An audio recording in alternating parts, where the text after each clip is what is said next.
Conflict is not the enemy of your marriage. How you handle conflict is. Most couples don't destroy the connection that they have through big fights. It's in the day to day, how they talk to each other, their facial expressions, their tone of voice, the word choice that they use, and their inability or their unwillingness to repair in those small moments. So those small moments get layered up and become one big giant moment. So today I want to walk you through 5 steps for how you can handle conflict in the moment without ruining the connection that you have with your spouse. When your spouse says or does something that sets you off, there's a typical way that you respond. And today we're going to learn a different way to respond.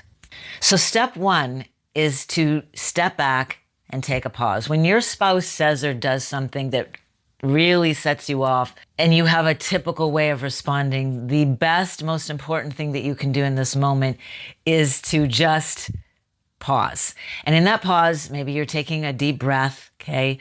Just and saying a quick prayer. God, please just help me to not react the way that I normally react. Because what we want to do right here is we want to interrupt the cycle that you usually have, which is I've been triggered and I immediately go into full-blown reaction mode. We want to stop that by inserting that pause. Okay, step 2 is to own your emotions. What do you do with that? Well, now as you begin to respond to your spouse, you start by acknowledging those emotions. Right now I'm feeling not angry, not irritated, not annoyed.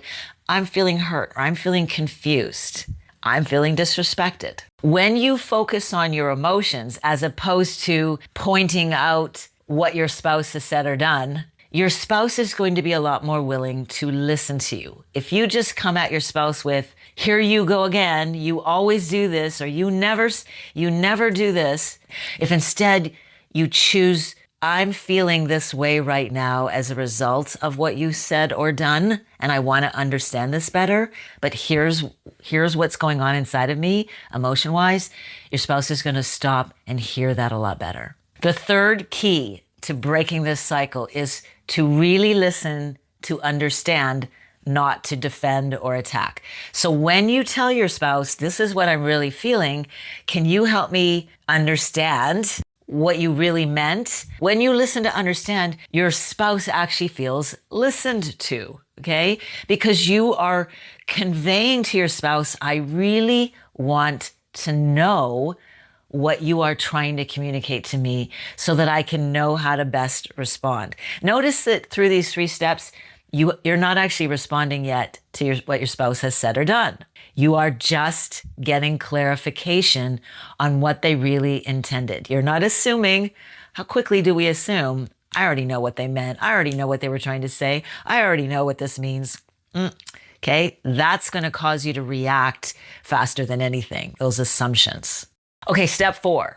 Let's say that while your spouse is explaining to you, you feel yourself flooding. And by flooding, I mean your heart starts racing, your brain just feels flooded with emotion, whether that's frustration, anxiety, hurt, and you don't feel like you can think straight. Like the emotions are getting so big that you can feel yourself wanting to shut down or explode. So what you want to do in this moment is you want to acknowledge that. You want to be able to say to your spouse, maybe you have to pause them and say, you know what you're saying is really, really important and I really want and need to hear it, but I can feel being flooded. I can feel myself escalating and I don't want that to interfere with what you're trying to say to me right now. So I just need a minute. I need to step away. I need a 5-minute break. I need a 20-minute break. I'd like us to come back and continue this conversation. That's really, really key. You want to be able to convey to your spouse that you're not walking away from this conversation. You're not saying, I don't want to hear this, right?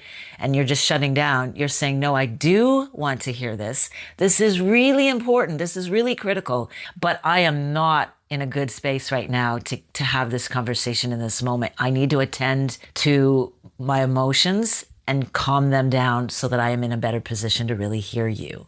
The 5th step is to come back, have the conversation, and make the repair. When you make a repair, you're apologizing in the moment or shortly after. I'm sorry for my tone. I'm sorry that I got flooded. I'm sorry that I didn't listen to you properly. Or I can see that you got really upset. Can we talk about this? I want to resolve this with you. A repair is not just saying, I'm sorry. A lot of times what I see with couples is they have the fight, it escalates. One person, both people get defensive. They make all kinds of accusations. Really damaging things are said. They go away. They retreat to their corners.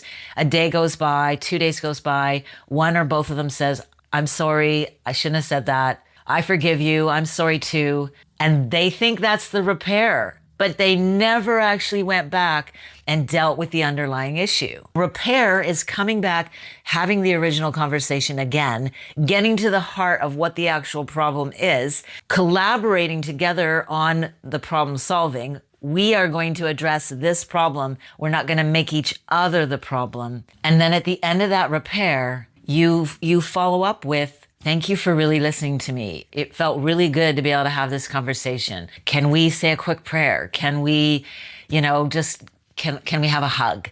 Something that sort of closes out the conversation in a way that preserves or builds back connection between the two of you. That's how to end the conflict and the repair effort. So try these 5 steps. Think of a recent conflict that you've had and mentally just walk yourself through what might have happened differently if I had followed these 5 steps.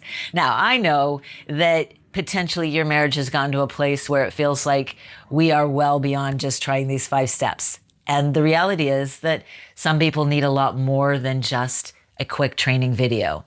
Sign up for your free private marriage assessment. This is a 45 to 60 minute free call with me where we just talk about what's going on in your marriage, all the problems that you're having right now and how you got there and what you ideally want and what those next steps going forward look like. There's no pressure. We're just trying to create some awareness of what's actually going on and what you can do about it. So join me there. I look forward to walking you through this journey if that's what you need.